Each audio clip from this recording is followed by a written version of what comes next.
Hey everyone, welcome back to a new exploration. I'm Garland H. Green Jr., and today we're stepping away from our usual discussions to shine a light on two men from American history who deserve far more attention than they typically get: Oliver Wolcott Jr. and his impact on a grandson, General Alfred Gibbs. This podcast is a wide-angle look rather than an exhaustive biography of Oliver Wolcott Jr. It's an entry point into his story, because what we're really exploring is legacy, not just the kind carved into monuments, but the kind that threads through family lines. While Oliver Wolcott Jr. is most often remembered as the nation's second Secretary of the Treasury, I believe his true legacy extends far beyond fiscal records and government correspondence. He embodied a deep commitment to service, resilience, and the core principles of leadership, qualities that didn't end with him, as you will read in the research posted on this website. His grandson, Alfred Gibbs, carried that torch forward, a West Point graduate who distinguished himself in the Mexican-American War and rose to lead cavalry in the Civil War. The life of Gibbs and the men he commanded are captured within the pages of alfredgibbs.com, telling a story not just of public duty, but of values passed down, quiet, enduring, and rooted in family. Oliver Wolcott Jr. was born in 1760, and by the time the United States was just beginning to stand on its own, he was already helping shape its financial backbone. He joined the Treasury Department in 1789, literally at the ground floor of the new government. The future financial leader began as the auditor shortly after he was promoted to comptroller, but don't let the titles fool you. Wolcott wasn't just processing paperwork. He was building the architecture of federal finance, designing systems, standardizing forms, and establishing procedures that would keep the Treasury not only functional but sustainable. In a very real sense, he was practicing systems thinking before the term even existed. Here's where the story takes a significant turn. In 1795, President George Washington appointed Oliver Wolcott Jr. as Secretary of the Treasury, succeeding Alexander Hamilton. Now, Hamilton's legacy is outsized: founding father, architect of the American financial system, and yes, a cultural icon.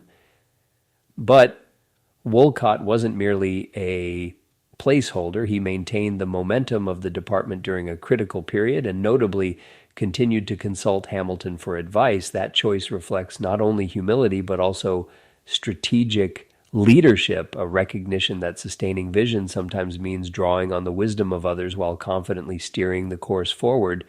One of Wolcott's greatest challenges was figuring out how to generate enough revenue for a rapidly expanding government, one that was outgrowing its infrastructure almost as quickly as it was built.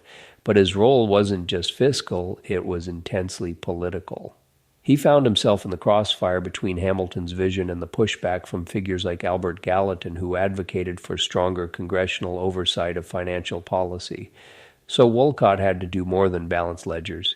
He had to design systems that could withstand both political scrutiny and administrative pressure, all while upholding the credibility of the office. It's a kind of pressure that echoes what modern leaders face today, advancing a vision while staying grounded in ethics and navigating the limitations of the systems around them. In 1800, under mounting criticism from Jeffersonian members of Congress, Wolcott stepped down as Secretary of the Treasury. But what followed was a rare and commendable move. He didn't just walk away. In 1801, Wolcott invited a congressional investigation into the Treasury Department. That kind of transparency is almost unheard of, especially in high-stakes political environments. He wanted to clear his name to affirm the integrity of the systems he helped build, and ultimately the investigation did just that. It's a powerful example of what real leadership looks like: not perfection, but accountability. The courage to confront criticism, the discipline to demand scrutiny, and the confidence to let the truth speak for itself. As we consider the legacy of Oliver Wolcott Jr., it becomes clear that his example offers enduring lessons for modern leadership. Wolcott did not seek recognition. He committed himself to the foundational work of governance. His leadership was deliberate, principled, and disciplined. In doing so, he didn't just shape policy, he helped shape the nation. And in that quiet resolve, we find not just a career, but a legacy worth studying and emulating. Wolcott's legacy didn't end with his tenure in government. It lived on through his daughter Laura and her son, Alfred Gibbs. Family tradition holds that Wolcott stood at Bowling Green as patriots tore down the statue of King George III. History shows that he helped melt it into bullets for the Continental Army. These weren't just family stories, they were calls to service for a young Alfred Gibbs raised in that legacy of purpose and patriotism, the path to West Point and military command. To understand Alfred's leadership is to glimpse the values passed down through generations of civic duty, sacrifice, and resolve.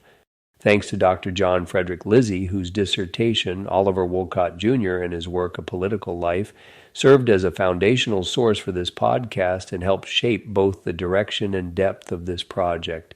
Stay tuned for more stories and insights to come.